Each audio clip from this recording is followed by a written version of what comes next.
వచ్చే సోమవారం 10 గంటల వరకు కోర్టుకు హాజరు కావాలి.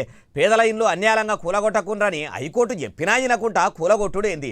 అసలు ఏమనుకుంటుర్రు? ఎందుకట్లా చేస్తుర్రో సోమవారం వచ్చి కోర్టులోనే చెప్పాలని చెప్పుకొచ్చింది. హైకోర్టులో బంగ్లాల కేసులు చాలా పెండింగ్లో ఉన్నాయి. కేసులు దిగేదాకా వీడి జోలికి పోవద్దు అని చెప్తున్నా కానీ న్యాయస్థానం మాట కూడా వినకుండా హైకోర్టు ఆదేశాలు కూడా లెక్క చేయకుండా అట్లా అన్యాయంగా పేదల ఇల్లు కూలగొట్టుడు ఏంది? పచ్చకామేరులోనికి లోకమంతా పచ్చగానే కనబడుతుంది అన్నట్టు కూలగొట్టుడు పని పెట్టుకున్న మీకు బంగ్లాలు చూడంగానే కూలగొట్టాలని ఒకటే పని పెట్టుకుంటున్నారా ఎట్లా? మరి కోర్టు ఏం చెప్తుంది? వాళ్ళు ఏమన్నా హైకోర్టు నుంచి అనుమతి తెచ్చుకునరా లేదా అని ఆలోచన చేయొద్దా?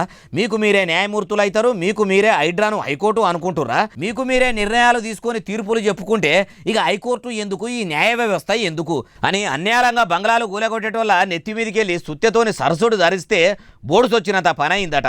అసలు ఏమనుకుంటున్నారు మీరు? సోమవారం హైడ్రా పెబ్బర్ రంగనాథ్ రావాలి. అప్పుడు హైకోర్టు అంటే ఏంటిది, ధర్మాసనం అంటే ఏంటిది, కోర్టు చెప్తే ఎట్లా నడుచుకోవాలి అన్ని ముచ్చట్లు అర్థమవుతాయని న్యాయమూర్తి అన్నారట. అయ్యా హైడ్రా ఆఫీసర్లు, మరి మీరు ఇట్లా కోర్టు చెప్పంగా కూడా ఆగకుండా అంత గట్టిగా ఎందుకు పని చేస్తున్నారు సారు? మీరు పెద్ద పెద్ద లీడర్ల ఇండ్లను వడగొట్టి పేదోళ్ళ కన్నా పంచి పెడతలేరు. కాయకష్టం చేసుక బతికే పేదోళ్లను పట్నంకు దూరం చేయాలని ఇట్లా పగబట్టినరా ఎట్లా? లేకుంటే మీ ముఖ్యమంత్రి రేవంతాల సారు చుట్టాలు పక్కాలు ఆయన బలగమే భాగ్యనగరంలో ఉండాలని అనుకుంటున్నాడా? ఏ ముచ్చటను కోర్టు కన్నా కరెక్ట్గా చెప్పుర్రి అంటుర్రు ఈ ముచ్చటిన్నోళ్ళు.